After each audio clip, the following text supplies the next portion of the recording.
ఎన్ని రోజుల నుంచి ఇక్కడ నువ్వు బిజినెస్ చేస్తావమ్మా? మేము బుట్టకన్నా ముందు ఉంది సార్. మేము బుట్టలే. మా అవ్వ ఉండే, మా అమ్మ వాళ్ళ అమ్మ.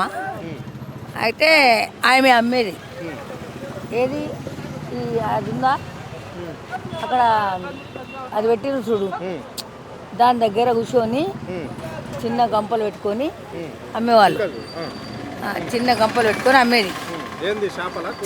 చేపలే చెర్ల, గుండ్ల చెర్ల, హుసేన్ సాగర్ల బట్టి అప్పుడు మంచి నీళ్ళు పోయేది. రూపాయికి 2 కిలోల చేపలు అమ్మేది అప్పట్లో. మేము చిన్న పిల్లలం. ఆ టైంలో 9 ఏళ్ళు ఉంటాయి.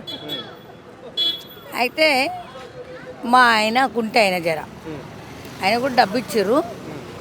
ఇక మేము దీని మీదనే బతికేదారు. ఇక మాకు ఏ గవర్నమెంట్ జాబ్కి ఏం లేదు. మాకు అక్కడ పట్టుకొస్తేనే మా పొయ్యిలో వంట కావాలి, లేకుంటే లేదు. కానీ మేమందరం అంటే ఎట్లుంటామంటే ఐక్యమత్యంతో అందరం తురుకోళ్ళ మనక, తెలుగులో మనక 5-6 బస్సులు కలిసి ఉన్నాయి ఆడ మొత్తం. అప్పట్లో ఎన్టీ రామారావు ఎమ్మెల్యే ఇక్కడ. ఆయన వచ్చేటోడు, అందరిని అరుచుకొని పోయేటోడు. మాకు ఏదైనా తక్కువ పడ్డా చేసుకున్నా. ఆ తర్వాత నాగేందర్ అన్న కూడా మాకు మస్తు సౌలభ్యం చేసిండు. అట్లా చేసిన తర్వాత ఆయన అక్కడ పార్టీ పోయిండు కదా. పార్టీ పోయినాక ఇక్కడ ఇది అయిపోయిండు. అయినాక ఇప్పుడు ఎంఎంఏ వచ్చిండు కదా ఇక్కడ ఇటు సైడు.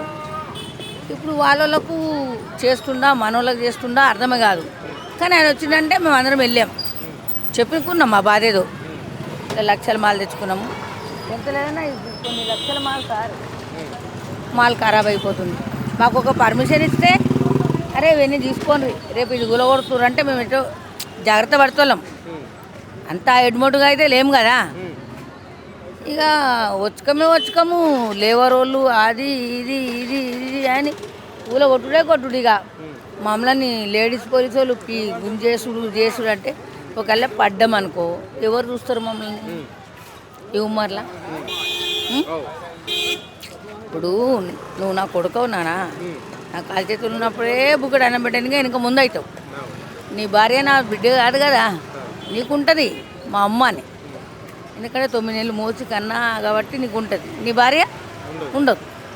అట్లాని ఏదో మేము 10 కిలోలు తెచ్చుకోవాలా, అమ్ముకోవాలా, ఏదో నరుక్కోవాలా, సాఫ్ చేసుకోవాలా, అట్లా డెవలప్ చేసుకొని ఇప్పుడు కమస్ కమ్ 80 ఏళ్ళు 90 ఏళ్ళ అడ్డ ఇది. ఇవాళది అడ్డ కాదు.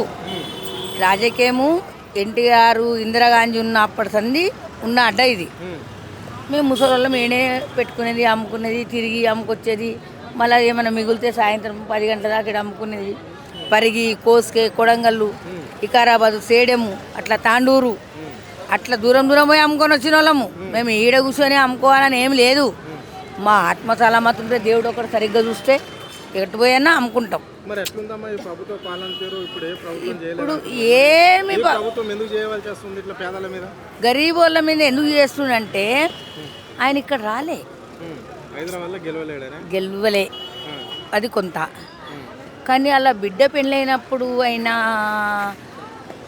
ఎందుకంటే ఆ ఎఫెక్ట్ ఇక్కడ పెట్టేసినావు. నేను కొట్టినా, నా మీద కోపం తీయాలంటే నువ్వు ఏదో ఒకటి చెప్పాలన్నా అట్లా. ఇప్పుడు మేము లాస్ అయిన వాళ్ళము, ఎవరు చెప్పుకోవాలి మార్కెట్లో? ఇప్పుడు లాస్ అయినాం సార్, మరి ఎవరు మాకు ముందుకు వచ్చి ₹1,00,000 ఇక పట్టండమ్మా మీ ఆడోళ్ళు మన లాస్ అయిన కదా అని ఇచ్చేటోళ్ళు లేడు. ఎవరిని పోయి అడగాల మేము?